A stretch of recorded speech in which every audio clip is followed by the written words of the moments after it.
Okay, welcome everyone. Welcome to today's seminar. My name is Dr. Rob Murphy, and I'm the Executive Director for the Havey Institute in Global Health. I'm also the John Philip Fair Professor of Infectious Diseases and Professor of Biomedical Engineering here at Northwestern University's Feinberg School of Medicine. Thank you for taking the time to join us this afternoon for our latest installment of the Havey Institute for Global Health uh, uh, infectious IGH seminar series. Sorry about that. Um, the title of today's presentation is Global Neurology, New Center Opportunities, which will be presented by Dr. Farrah Mateen. Please take a moment to follow us on LinkedIn and Facebook, as well as Blue Sky and Instagram at hashtag FSM Global Health. In addition, we welcome you to become an Institute member, which takes about 60 seconds, to receive access to specialized resources and services that support infrastructure. For more information, please visit our website at globalhealth.northwestern.edu/members. The Havey Institute for Global Health is thrilled to host the director of our new Center for Global Neurology, Farrah Mateen, at today's seminar. We also invite you to hear more from Dr. Mateen in this week's new episode of Explore Global Health, which was just released today, Improving Brain Health Around the World, available on our website and whenever you listen to podcasts. Farrah J. Mateen, MD, PhD, is originally from Saskatchewan, Canada, where she received her medical degree in 2005. She pursued adult neurology training at the Mayo Clinic in Minnesota and a fellowship in medical ethics at Harvard University in 2008. Dr. Mateen's clinical and research fellowship training was at Johns Hopkins Hospital in 2012, which was supported by the American Brain Foundation. Dr. Mateen completed her doctoral studies in international health at Johns Hopkins as a Sommer Scholar. She was on the faculty at MGH and Harvard Medical School from 2013 until 2025, when she joined Northwestern University in September of that year, where she holds the position of Charles L. Mix Research Professor of Neurology and Chief of the Division of Multiple Sclerosis and Neuroimmunology. Her clinical practice is focused on neuroimmunology dedicated to therapeutic development in multiple sclerosis and neuromyelitis optica. Dr. Mateen has been the chair of the American Academy of Neurology's Global Health Section and Ethics Section and the International Outreach Committee of the International Outreach Committee of the American Neurologic Association. She has worked with the UN High Commission for Refugees, the WHO, Polio Eradication Initiative in Switzerland and India, and several non-governmental organizations across more than 30 countries at various income levels. To date, she's published more than 100 academic manuscripts to advance neurologic disease research and clinical care globally, and mentored many outstanding students, research coordinators, residents, fellows, and faculty. If at any time you are welcome to submit questions, please use the Q&A feature at the bottom. Please don't use the chat box. Go over way far to the right on the bottom of the screen and use the Q&A feature. And at the end of the presentation, the formal presentation, we will go over those questions together as long as we have the time to do it. So now I introduce you to Dr. Mateen. I'm turning it over to you. Take about 45 minutes or so, leave a few minutes for the questions as they come in, and take it away. And we will we'll talk after your presentation. Thank you again for coming today. All right. Thank you so much. Thanks for the very kind introduction, Rob. It's really a pleasure to be here and see some friends and colleagues on the Zoom as well. So, as many of you may know, but there may be some people who don't know, we very recently became the newest center within the Institute of Global Health. So June 1st was our birthday. And so we're still a neonate, and we're really excited and enthusiastic, and of course would love to bring as many of you as possible into the center and work with you over the coming days, months, and years. So we are here showing you what we have planned and what we've done so far, and also looking for your feedback and overall, hopefully, your participation and collaboration. So this is therefore titled New Center Opportunities. So, as a neurologist, it behooves us to just mention that there really aren't any major centers of global neurology in the country. This is one of the first, and we really are very proud and privileged to be able to talk about neurology in the global context, which of course has always been important, but hasn't received the recognition that it deserves. And so it is worth mentioning that more than 3.4 billion people live with a neurological disorder, or almost half the population. And that the American Academy of Neurology says that 1 in 3 people will have a neurological disorder in his or her lifetime. Neurological disorders count for more disability. So a lot of global health, of course, had originally been focused on mortality, but neurology and its conditions is really can be stigmatizing, disabling, and life-altering. And neurological disorders count for 11 million deaths every year. Many people think this is undercounted, but the burden is going to only increase for reasons that we'll discuss. So what this means, we like to say time is brain. That came from stroke and early treatment, but that's true across almost every disorder. So every 3 seconds, a new person is diagnosed with dementia, which is basically irreversible cognitive loss with impact on activities of daily living. Every 2 seconds, someone will experience a stroke, and every minute, hundreds of people will develop a migraine or another neurological disorder. So globally, the burden of neurological disorders is high, but in fact, in low and middle income countries, the burden is even higher. And there are a variety of reasons for this. So the populations are aging. That's one of the biggest reasons. So a lot of our diseases are collinear with age, stroke, dementia, for example, but also they may present younger. So stroke presents in the young more often in Africa for a variety of reasons, rheumatic heart disease, lack of recognition or control of risk factors. We do see a lot more head trauma as urbanization is occurring, spinal cord and peripheral nerve trauma, and air pollution does have a risk.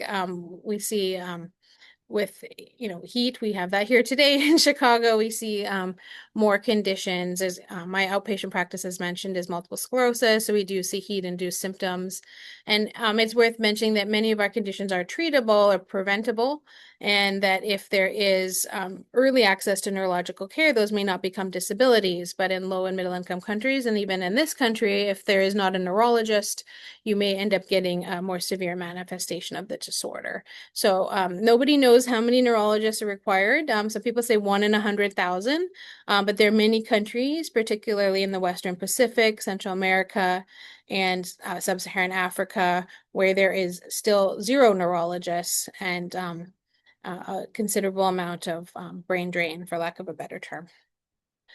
So the demand for neurologists is growing. It's a growth area for those of you in training, and we're hoping to show that it's a growth area in global health and neurology too. And so there is a responsibility for the global north to collaborate and also to create what I often call minimum standards, guidelines, not just sort of best practices, but also to think about what is the humanitarian level of neurological care in places where there is no neurologist. And it is worth mentioning that most people with neurological disorders will never meet a neurologist.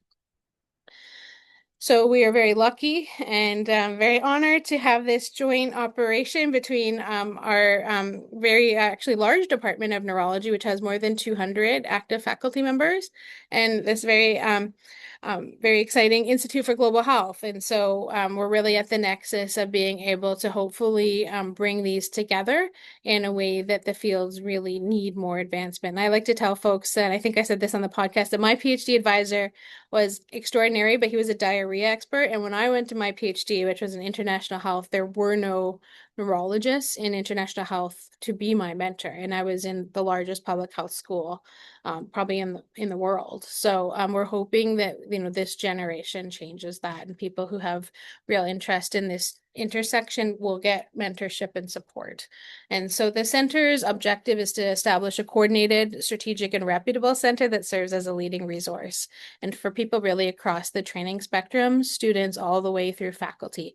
And we do have a variety of people, I think, who want to do more in global health, just haven't had the pathways or can't dedicate their whole career to it. So the center is meant to create both macro career changing opportunities, but also micro and smaller opportunities for people who have something to offer but can't necessarily always be elsewhere.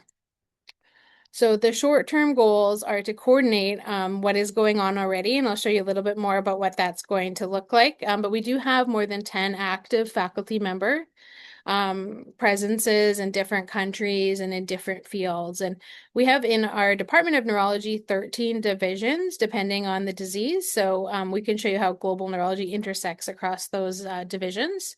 We want to continue to recruit and provide good opportunities for people who want to do this for their career and create academic scholarship as a result, and thinking really about the true products of what makes this a career and a profession, rather than just not that passion isn't good, but just a passion project here and there. So our short-term goals are to educate neurologists in global health through our on-site opportunities in Chicago and through micro-volunteering opportunities, as well as to demonstrate academic productivity and then to build our reputation, make sure people know all the work that's going on.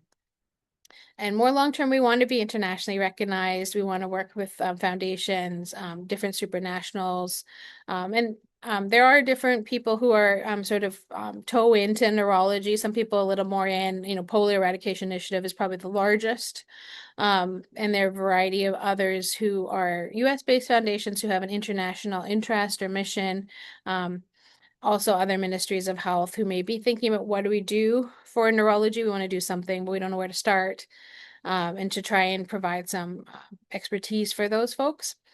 And then also to think about low and middle income countries and to think about brain health as a broader concept. And we'll talk a little bit more about brain health, but that's really a more across the lifespan concept, thinking preventatively, thinking about the brain before neurological disease onset when possible. So to just bring you back towards where we came from, would like to acknowledge Dr. Igor Kralnik came to Northwestern in approximately 2019 and founded the Global Neurology Program. And that has been established and successful all the way up until our center build. And through that, with collaborators in Lusaka, through Dr. Deanna Saylor and colleagues, and now Zambian neurologists who now run their own training program, they have been generous enough to host our residents in neurology, usually 2 per year. Sometimes it's a fellow, but usually it's adult neurology residents who come and spend usually a month at a time at the University Teaching Hospital in Lusaka with very favorable outcomes for our residents. And we hope that they get something out of it too. But we really appreciate their hosting of our trainees. It's often life-changing. We now have, in this year, it's worth mentioning, Rebecca Jules is a Institute of Global Health Fellow, and the fellowship is established now. Before that, we had Dr. Gines Perez Giraldo, who had worked in Colombia. And since then, we've had a variety of people who have been in the McGaw Global Health Clinical Scholars track. I myself came to Northwestern, as mentioned, in 2025, so all this work precedes me. And we've had different people graduate with a global health career interest. Now we are moving forward, even talking about interviewing new faculty in global neurology, and as mentioned, have the Global Health Fellow and a variety of people interested at different career stages, which is very, very exciting. These are our core faculties. In addition to myself, Dr. Rafael Sabota, Dr. Igor Kralnik, Dr. Roxana Garcia in neurosurgery, and Dr. Phil Gorlick are all actively engaged. You can see the different regions and different expertises. Dr. Harar Atarian, Dr. Alexa King, Dr. Sandy Lamb, Dr. Dan Tongia, and Dr. Rebecca Jules is our fellow.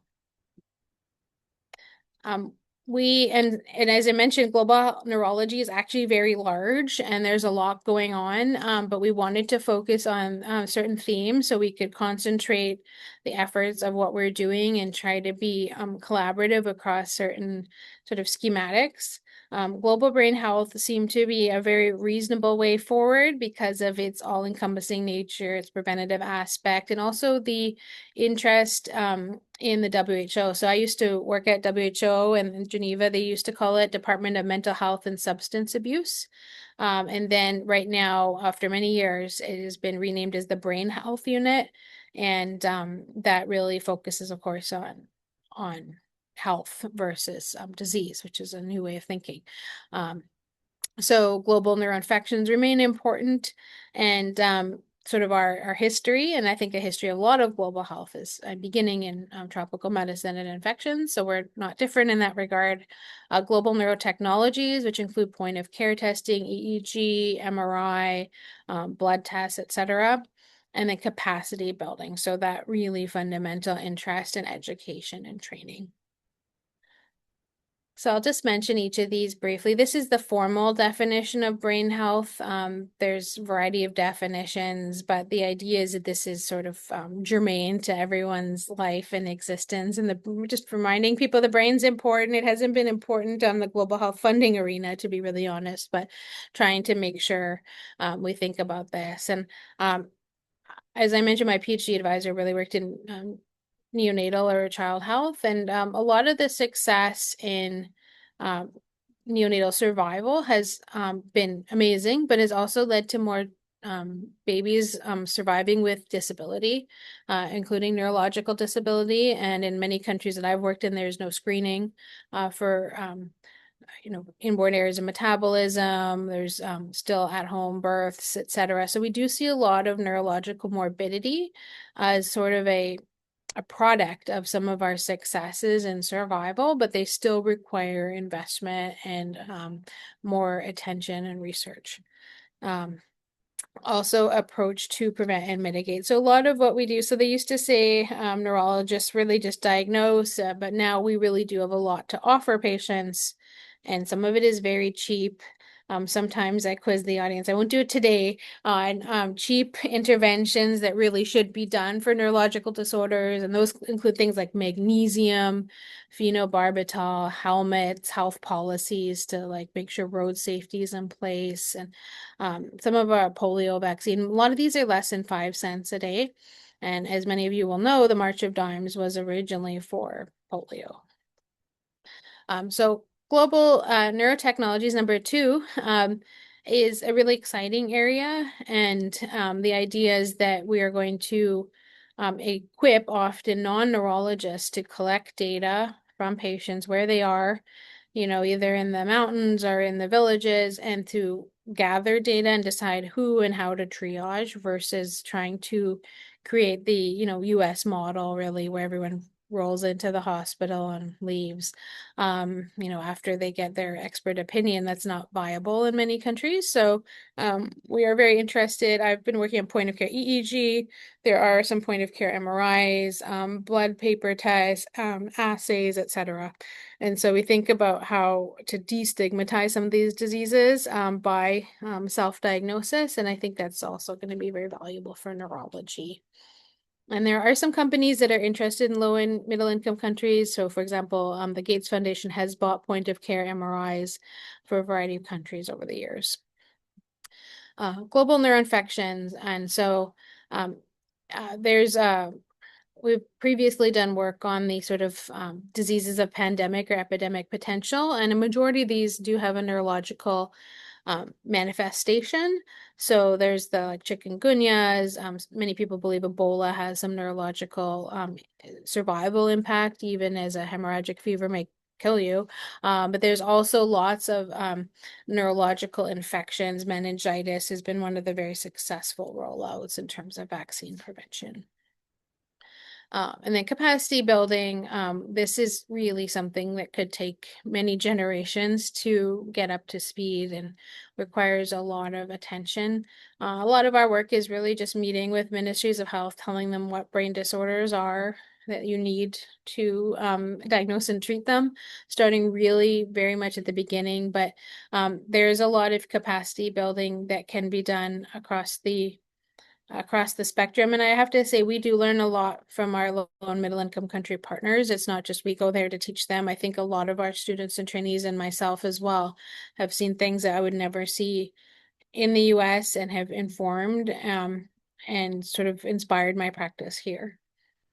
So, proposed center activities are to provide administrative support. So we're going to do the real functions of a center. We want to provide networking activities and opportunities. So we have new, often junior faculty coming in, lots of good ideas, and we want to become a playground. Or something that is eventually enjoyable, but also is successful at bringing in people that they can actually do something useful. And so we want people to also like enjoy global neurology. So we have an upcoming like movie night and so forth coming. We also want to create clear opportunities for residents and fellows to participate in low and middle income country field work. So we want people to have the opportunity to really be in the field and do things that are important in terms of reaching those low and middle income countries. And then finally, we want to do things that are engaging with the residents, which heretofore have had unique but one or two people a year opportunities, but not enough to actually engage the entire class, or for people who can't necessarily go during those 1 or 2 month blocks. Finally, we want to do monthly meetings related to global neurology topics. So we want to continue, and we'll talk a little bit more about the two things that we're going to do later on in terms of topics that the Institute of Global Health will support as seminar lectures. We also want to do specific projects, which I think are yet to be developed and open for ideas. We want to engage neurologists in training in low and middle income countries through our lectures, which we're already doing, but also more and more people coming in when we have, exchanges of cases and projects. Additionally, we want to help fundraise for this effort, which has traditionally been not very well funded, frankly, and needs a lot more attention. And so trying to beat the drum a little bit about what we're able to do in neurology, as well as maintain our presence. So this is a map of where we're working right now in terms of countries. And this is really just where things have already been when we created the center. So this is not necessarily where we're going to end. This is where we're starting. So I think there's a lot more countries where we would like to continue to work, and maybe even in some of the places we're already working, go a little further in depth. Just mention a few projects. This is not exhaustive, but we'll mention that there's a cross-continental comparative analysis of neurological manifestations of long COVID. This is really global research by Professor Igor Kralnik, and he has worked with collaborators in India, Colombia, and Nigeria to talk about the variations in long COVID neurological symptom burden. Would mention also with a variety of folks in Zambia, there is this 1 month elective, which I mentioned, and this is basically thanks to a variety of now fully trained neurologist faculty in Zambia. There's also with Professor Philip Gorelick, multidisciplinary neuroaids research and training program to improve outcomes in Nigeria and Africa. And this is an NIH-funded program that has early and mid-career faculty members in Nigeria. And this provides help and research on HIV-related neurological complications. Dr. Gorelick also works on stroke, and for those of you who were at the gala, I think he had a feature video looking at his stroke rehabilitation work in Nigeria. And so this is really thinking about low resource stroke unit care and using it as a model for scale up and implementation elsewhere. Dr. Rafael Swoboda is a translational neuroscientist as well as a neurologist and neurointensivist, and has basically joined our faculty within the last few years, but also even prior to joining faculty has a track record in global health and is able to continue that now, looking in Malawi at cerebral malaria and looking at predictors of severe and fatal malarial infection, and thinking about how do we predict who is going to have severe malaria and cerebral malaria in particular.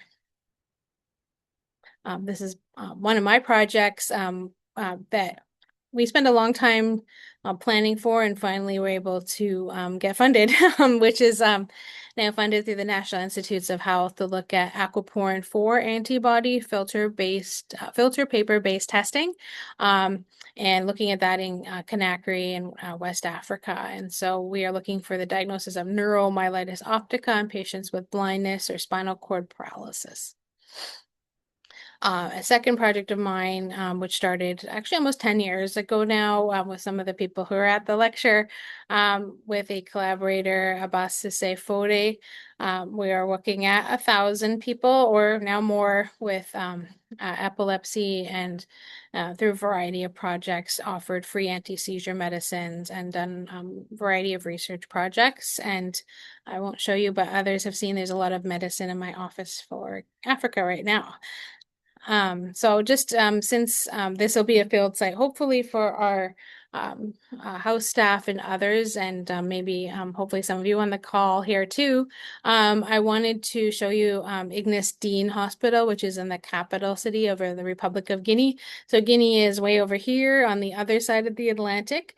It is a Francophone country, but there's also many local languages, 5 practicing neurologists, sort of. There's often fewer, but at any given time, there's up to 5. There's only one academic teaching hospital, which is in the capital. And I showed that pull out of the map so you can see this sort of curvature of Guinea. So Guinea's been basically subject to many Ebola epidemics in the last 20 years. Most of it's in the forested interior. The capital is way over on the Atlantic coast. A lot of patients are in the interior and either come by bus or don't get treated, really. So this is the ICU, and these are patients waiting for our project. I just would mention, love to tell you more about Guinea, but the highlights for us are that this is a 97% privatized healthcare system. So this is the opposite of what WHO recommends, which is usually recommending universal healthcare. This is basically healthcare for no one unless you're like in the military, the army. It's all pay out of pocket, which means a lot of people get left behind. There are a variety of ways and reasons that people with neurological disorders don't get treated. Stigma remains a big issue. Traditional healing remains both a help and a hindrance. And then also medication, even though inexpensive, is often not available, inconsistently procured, of mixed quality, and not necessarily affordable. And so for a variety of reasons, this became a critical issue. I'm not an epileptologist, so this is a different subspecialty than what I usually practice, but we did find that a variety of children have, really treatable condition and are not going to school. This is one cut of our data. I won't go into it too much, but the severity of epilepsy is very high here. The prolonged seizures, the number of seizures, basically every 6 months we lose about 3% of our cohort who dies of epilepsy or related disorders, which is really devastating and unnecessary. So we provide free medicines, and we have also followed people over time for mental health outcomes. There's a lot more to say about Guinea, but I'll leave it there. Thankfully, and we're in a better place than we've been almost my entire career, where we have 2 grants active and new to study neuromyelitis optica and now epilepsy, mostly in Guinea. The R1 will also be in Chicago.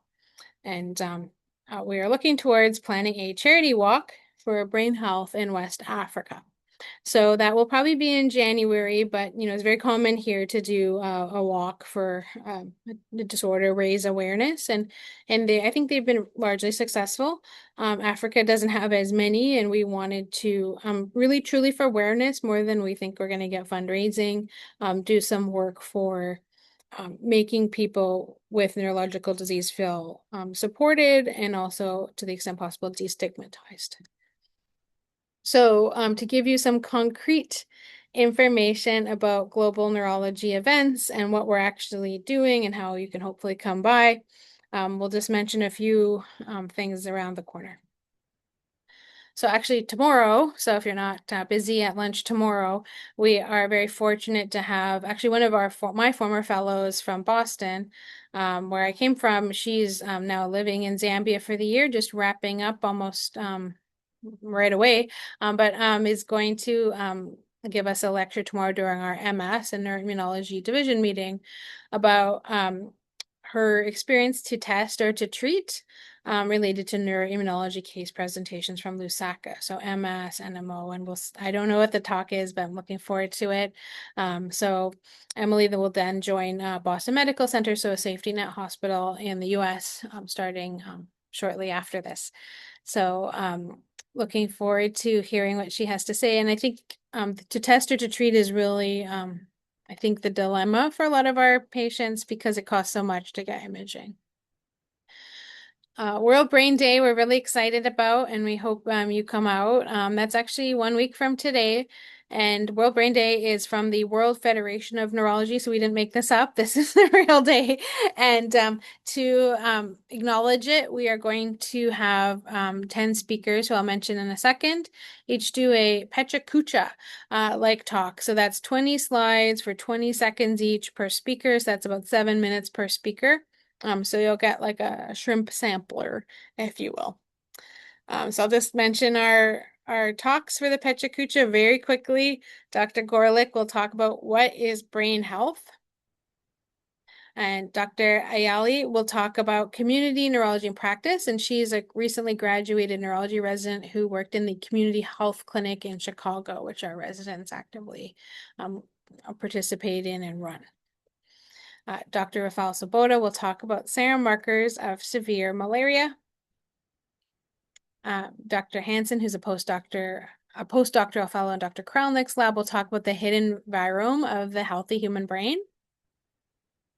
And this one's going to be a hard one. Okay, so Dr. Thor Linnet is our Danish research fellow in the MS division. And this word is not meant to be said correctly by non-Scandinavians coming up, but from deep dish pizza to Rudgrud med flute. And I'm sure it's said differently, but that was a try. Dr. Sandy Lamb, neurosurgeon on faculty, will talk about remote mentored distributed care for multidisciplinary surgical treatment of epilepsy in Uganda. Dr. Roxana Garcia is a very successful NIH-funded investigator. Will talk about global neurosurgery, and she works specifically in Peru. Dr. Atarian is one of our sleep specialists, and he will talk about his work on sleep health among refugees. Virgil Hammond, who works in the MS field, and I know him as used to be a bodybuilder. We'll talk about exercise is a mindset, building a better brain. And then Dr. Yvonne Curran will talk about improving stroke care in Northern Nigeria. So we've got a good lineup for everyone, and we hope you join us. There'll be free international cuisine to make it even more fun. After that, we're going to do a movie night, and this will be not too night, I guess more evening. This is September 16th, so we are hoping to feature Sumaira Ahmed. So she is a patient with NMO, and she has developed a phenomenal foundation, really. It is I lost track of the number of countries, but it is probably more than 50 countries now. The website's in probably 20 languages plus. She has ambassadors, some of whom are on this conference all over the world, including in Africa, Asia, Latin America, and is a sort of a powerhouse, and has also won a WHO Film Prize. So all taken together, we're going to feature her film. It's about 48 minutes, and it is in French, just to make it even more international. And we are going to have her introduce the film, and hope you can join us for about an hour and change in September. In addition, for the residents, we will have the sort of a micro curriculum. So we'll have 3 lectures this first academic year. all in a row to talk about global neurology, which hasn't heretofore been part of the curriculum. Two former mentees or even current mentee and colleagues will be talking about neurology in this exact seminar later in the calendar year. So Dr. Raphael Schuh is in University Hospital in Frankfurt.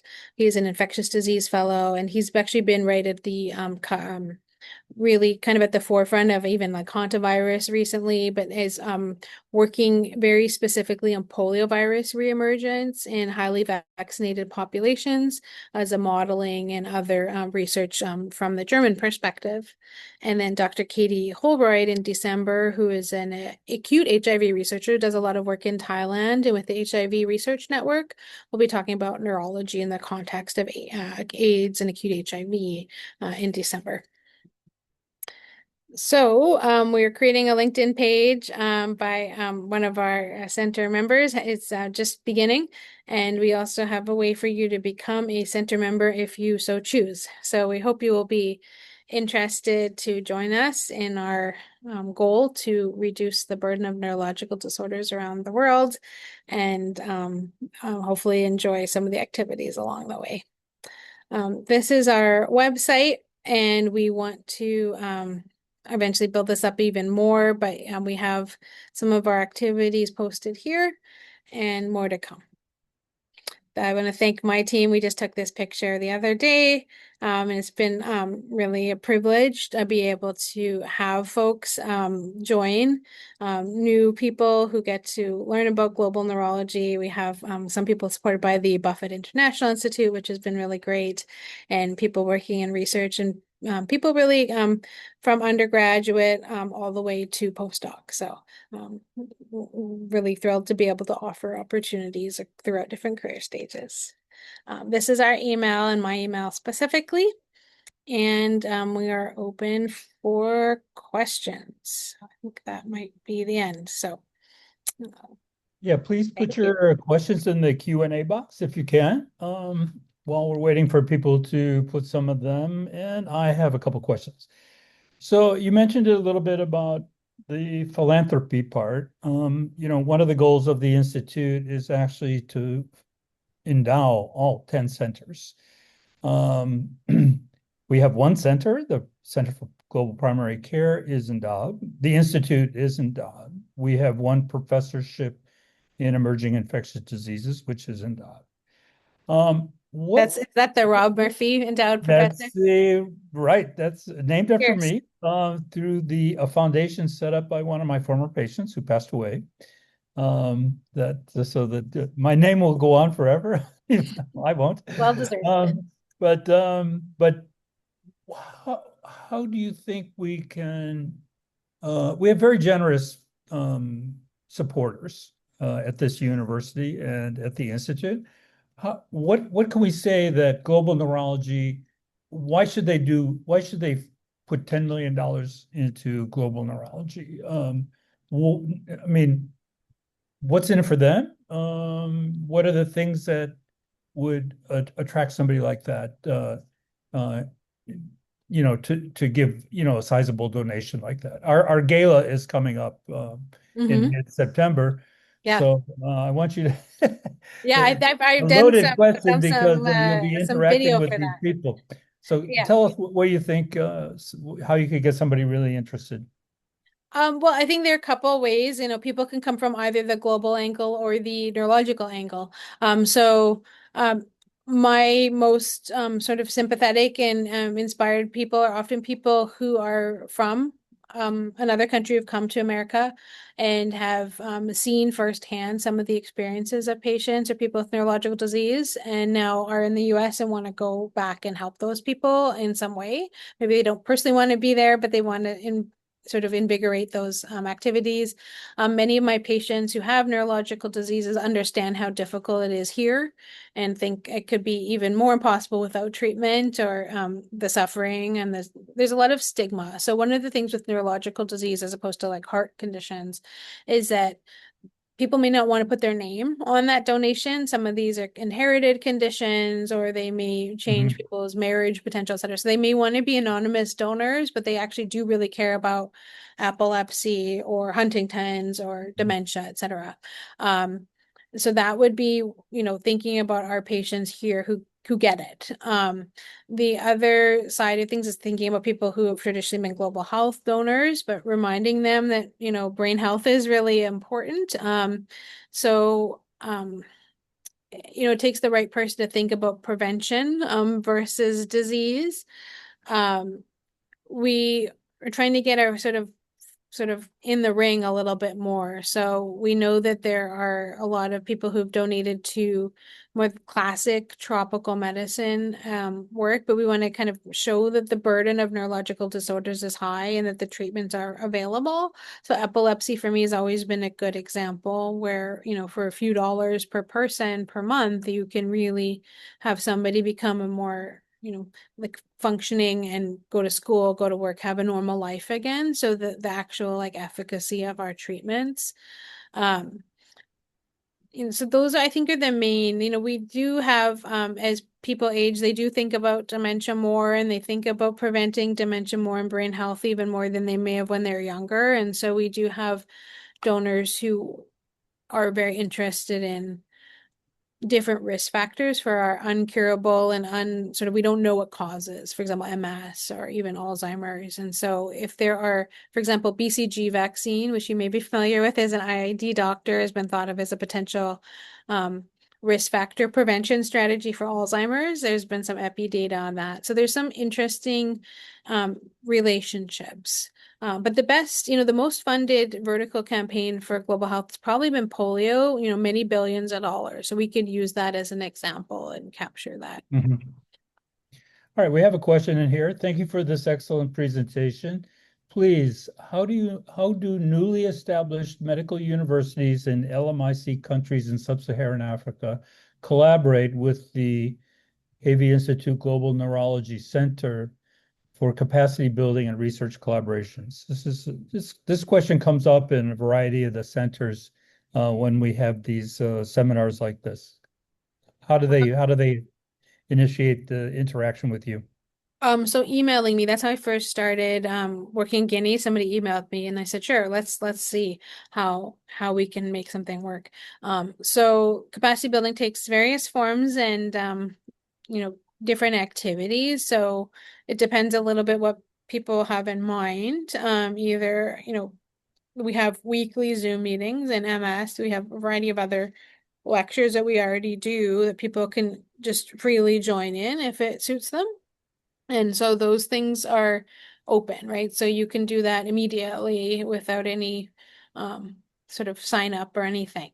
Um, there's some folks who are building curricula for specific things, for example, lumbar puncture, or Botox, or some of our, procedures, and that may require, a little bit more dedicated arrangements. And I think it just depends a little bit on who's being trained, what they're looking for capacity in, where they are, what languages they speak, and then we can try to figure out what's the best approach.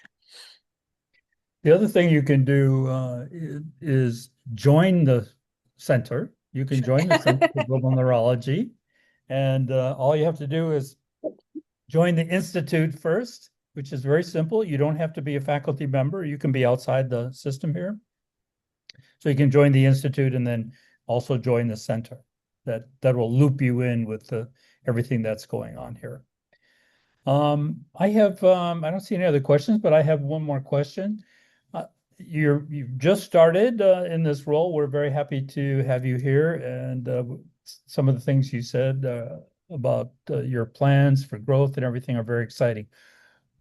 Assuming everything keeps on track here, where do you see global neurology in 5 years?